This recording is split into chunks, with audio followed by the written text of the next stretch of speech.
Oh, how you doing? Hi, Mr. Cole. Ah, how you doing, Mr. Milberg? I'm good. Fantastic. Got a good night's sleep. Oh, fantastic. Ready to talk to you. Alright, what we're doing here is we're opening up a position for a production programmer at iGreen Radio. Okay.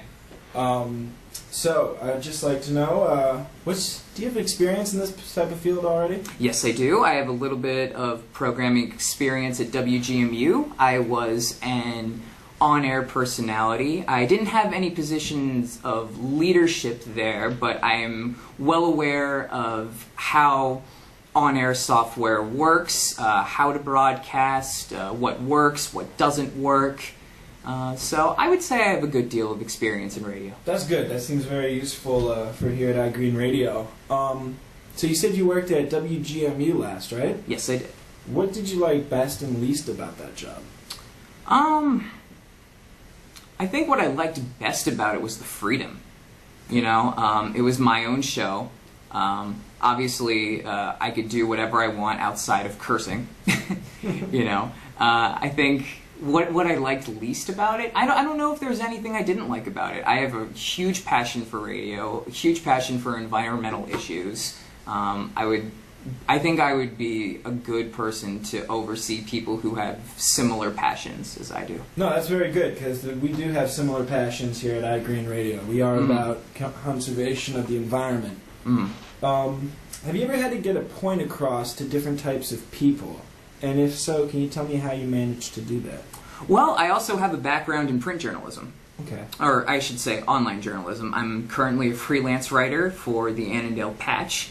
And one of the things that I had to do there was write editorials. And one of the biggest things about editorials is, by definition, convincing people to perhaps take a position that they wouldn't have otherwise. So clearly here at iGreen Radio, the position here is that the environment matters.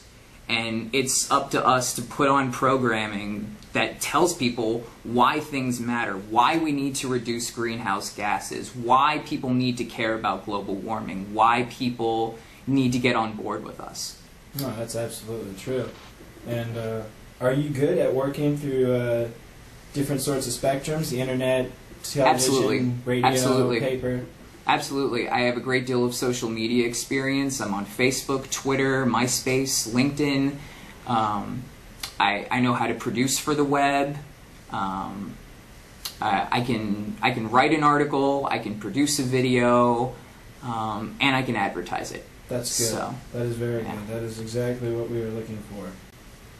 Now, this one's a little tricky, but please don't read into this more than it already is. Sure. But can you give me an example of a time you found it necessary to maybe bend the rules or go around them a little bit in order to get something done? I think journalism's all about bending the rules. Okay. Personally, I think the people that succeed are the people that break convention, the people that aren't afraid to take risks.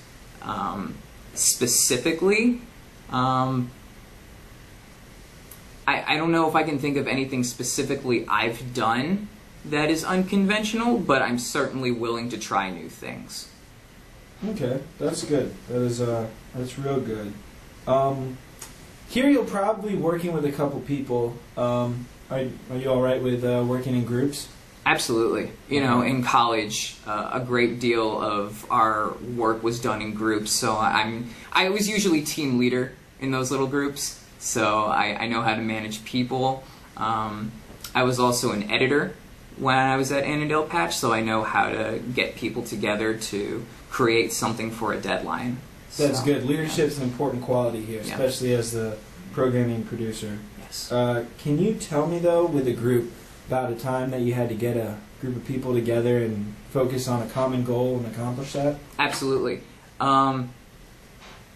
So one of the things that we were doing at Annandale Patch, which, as I said, was my previous employer, was do a variety of topics for Christmas articles. And we didn't want to do the traditional, oh, what are you getting for Christmas? Where's the best place to go for Christmas? We wanted to do some alternative kind of stories. So I had to get a group of people together and figure out how we could do this. And we actually ended up churning out some pretty creative stories. Oh, that's good. That's good. We'll have to look into that. I got a couple questions about our organization. What exactly do you know about iGreen Radio? Well, I know you guys are an internet-based startup focusing on environmental issues, and I know that you guys are fairly young and Washington, D.C. based. You guys compete with organizations such as Greenpeace, Environment America for attention. No, that's absolutely right. true. We also like to get involved in philanthropy, do fundraisers for the ecosystem. Would you be interested in helping out on those type of tasks as Absolutely. well? Absolutely. Do some promotion for them? Absolutely. Yeah, I actually have previously done some door-to-door campaigns for Environment America.